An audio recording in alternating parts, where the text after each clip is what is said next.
दोस्तों, आज रशिया की रोसोबोरोन एक्सपोर्ट की तरफ से भारत को एक बड़ा ऑफर दिया गया है और इस ऑफर के तहत रशिया अपना बीस्ट फाइटर जेट भारत के अंदर ही बनाने के लिए पूरी तरीके से तैयार हो चुका है। रशिया का इस समय भारत से कहना है कि हम अपने लड़ाकू विमान की पूरी टेक्नोलॉजी भारत को देंगे। इस लड़ाकू विमान को भारत के अंदर ही बनाकर तैयार कर सकेगा। इस लड़ाकू विमान के साथ साथ हम अपने एक शक्तिशाली इंजन की भी टेक्नोलॉजी भारत के साथ शेयर करेंगे।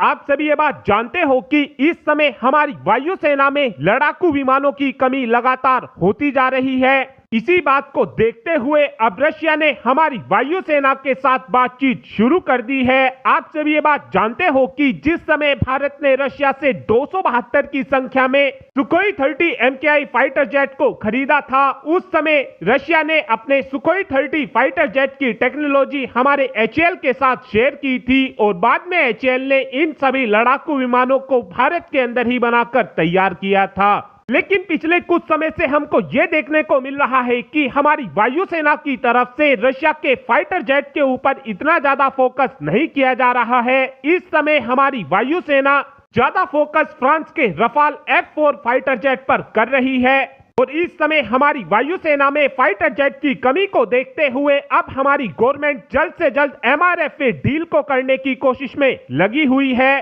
ताकि हमारी वायुसेना की जरूरत को जल्द से जल्द पूरा किया जा सके।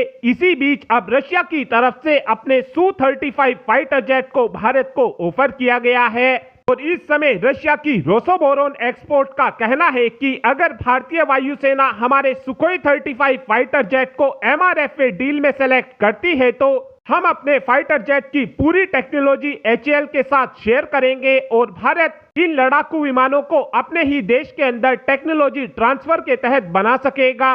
साथ में रशिया की तरफ से यह भी बताया गया है कि भारत हर साल डबल डिजिट में इन लड़ाकू विमानों का प्रोडक्शन अपने देश के अंदर कर सकेगा। ऐसा रशिया की तरफ से इसलिए भी बोला जा रहा है क्योंकि जो Su-35 फाइटर जेट है ये काफी ज्यादा Su-30 MKI के सिमिलर है, इसीलिए ही HAL को इस लड़ाकू विमान के प्रोडक्शन को करने में ज्यादा दिक्कत नहीं होगी। साथ में रशिया का यह भी कहना है कि जो हमारे Su-35 फाइटर जेट के अंदर AL-41F1 इंजन लगा हुआ है, इस इंजन की टेक्नोलॉजी भी हम भारत के साथ शेयर करेंगे।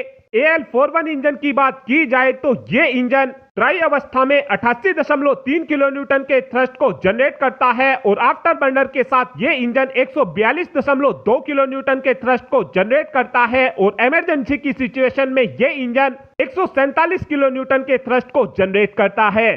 लेकिन अब सवाल यह आता है कि क्या हमको रशिया के इस ऑफर को एक्सेप्ट करना चाहिए या फिर नहीं। इस बात को जानने से पहले आपका यह जानना जरूरी है कि जो रफाल फाइटर जेट है उसके अंदर जो रेडार और एवियोनिक्स लगे हुए हैं वो Su-35 फाइटर जेट से काफी ज्यादा एडवांस है और इस समय जो हमारा दुश्मन है यानी कि चाइना के पास J-20 और SC-31 जैसे फाइटर जेट मौजूद हैं और ये भी कई मामलों में Su-35 फाइटर जेट से ज्यादा एडवांस है, जो काफी आसानी से Su-35 फाइटर जेट को धराशाही कर सकते हैं। और इस समय चाइना पहले से ही Su-35 फाइटर जेट का इस्तेमाल कर रहा है, जिस कारण अगर हम इस फाइटर जेट को ले लेते हैं तो हमको कोई भी एडवांटेज नहीं मिलेगा। और एक बार हम देख ही चुके हैं कि रफाल और Su-35 फाइटर जेट की डॉग फाइट हुई थी और उस डॉग फाइट के दौरान रफाल फाइटर जेट ने कई बार Su-35 फाइटर जेट को पूरी तरीके से जैम कर दिया था, जिससे ये बात तो साफ है कि हमारे लिए ये ऑफर इतना अच्छा नहीं है। लेकिन अगर रशिया की तरफ से Su-57 फाइटर जेट का ऑफर भारत को दिया जाता और रशिया अपने AL-51 इंजन की टेक्नोलॉजी भारत के साथ शेयर करता तो उस कंडीशन में हमको उस ऑफर को एक्सेप्ट करना चाहिए था। लेकिन ये ऑफर हमारे लिए बिल्कुल भी अच्छा ऑफर नहीं होगा। और अब आप ही कमेंट कर बता सकते हैं कि क्या हमको रशिया के Su-35 फाइटर जेट को लेना चाहिए, हाँ या फिर ना। इस बात का आंसर आप कमेंट बॉक्स में दे सकते हैं। Thanks for watching this video. Have a good day.